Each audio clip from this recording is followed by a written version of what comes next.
A lesser-known part of London's theatre history, not in the West End, but in Walworth, the campaign to save Harker's studio.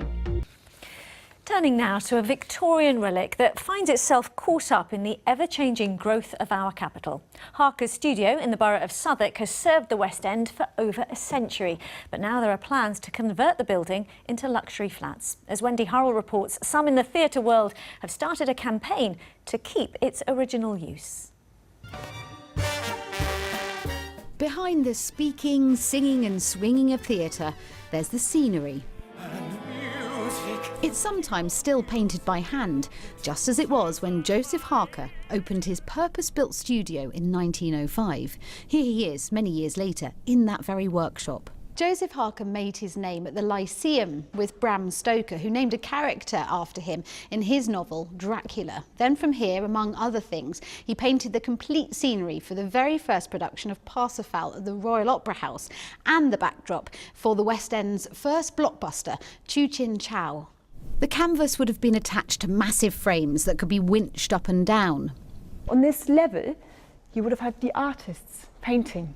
Yeah, so they would have been sort of in line. They had their trolleys with all of their paints on. The canvas moves, you would never move. You would always be on the same level.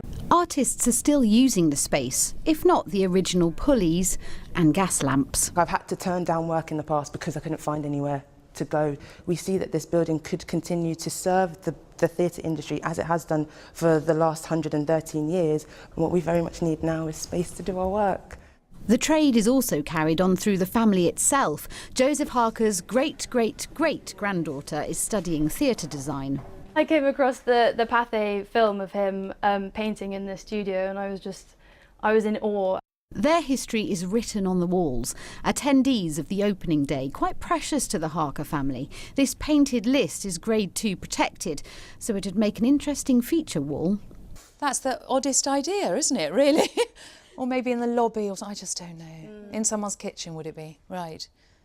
Will they really need it? I'm not sure they will. I mean, we need it more. The last of its size in London, it's also part of an onward marching city with continuous conversions and new builds. But the campaign to save Harker's studio is on. Wendy Hurrell, BBC London News.